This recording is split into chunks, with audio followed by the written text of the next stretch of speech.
press conference for the COSAFA Women's Champions League. I am joined by two coaches. Green Buffaloes of Zambia has won the tournament. We'll start with Coach Jerry. Coach Jerry, just your reaction after today's match. We've lost to Green Buffaloes. What's your reaction? Look, we've lost against a very good side. When you look at the game, the way we've played, I think it was a game before we could even go to extra time. It was a game of two halves. Yeah, I think they've prepared quite well. At some point, first half, there were time where they were pressing us with three strikers, and we needed to rely more to our keeper. And we tried to go out through our keeper, but it wasn't. But second half, we had a better second half. I told my players that the intensity of the game, there's no way they could last 90 minutes, and it really showed. It really showed that the last 20 minutes of the game, the fatigue was creeping in into Green Buffaloes. But I'm not a bit disappointed today. We didn't create many scoring opportunities, but overall, credit must go to my players. After receiving the red card, we still managed to press them high, especially extra time for both halves. I think we could have snatched it up there. We played far better than them second half. They resorted into a defensive low block second half, but I think it worked. It worked for them. Coach Charles, you've beaten Mamelodi Sundowns. Just your reaction after today's match. Yes, thank you.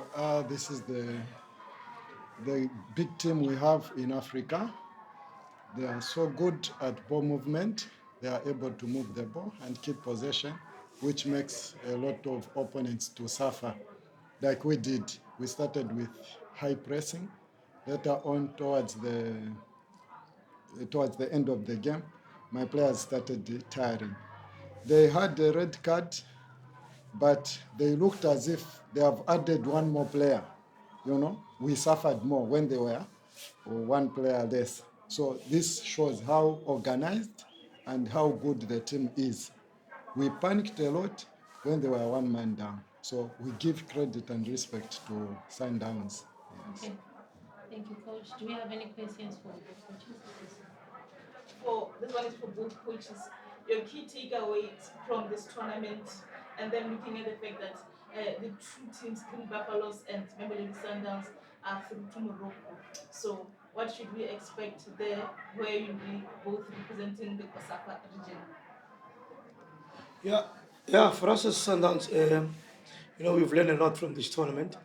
It's also a bit of a worrying factor for us to say we've played two games in a row without even scoring a single goal. So basically, we would need to go back to the drawing board and see where we faltered. But it tells us that when we go to Morocco, it's not going to be easy. It's going to be very, very difficult.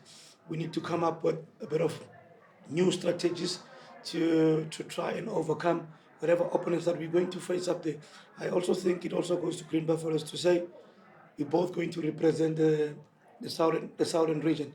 We need to be clinical in terms of us scoring goals up in Morocco because goals matters the most. So basically for us to go to Morocco, we need to work hard. I think for both teams. Yes. For us, we have learned a lot because when we started with high pressing. Later on, we started suffering. So we have learned something on game management. We have to know when to press, where. That game control management, we have to work on it and control our players on the levels of understanding again. Do we have any more questions? Coach, all the teams will be gunning for Mamelodi Sundowns in Morocco. How are you going to prepare? The tournament is almost in August is almost done. It's September, and then the tournament is in October. I think we need to prepare our players, especially uh, mentality-wise. Mental strength. We need to work more on their mental strength and help them to overcome the pressure that we'll be facing. Because not only in Champions League, also in the league, the teams are gunning for a head. So we've got to be mentally, we've got to be strong. So we'll try and do our level best to work with the players and motivate them in terms of mental strength. And then my last question would be: most of your players went to AFCON. don't you think now fatigue is on their side now, looking at the fact that they'll be playing almost back-to-back games in the league? Those who went to AFCON, when they came back with a lot of experience, and it helped the team. You look at the performance of Bambanani Mbani, you look at Angela Dlamini, the save that she pulled to keep us in the tournament. We need to be very, very careful in terms of managing the players. It's a good thing for us that we've got a bit of a big pool of players. So those players who are not here, those who are left at home, they will have to come in and leave the team, so that the others can rest a little bit. So basically, I think it will be that thing of us managing the players better.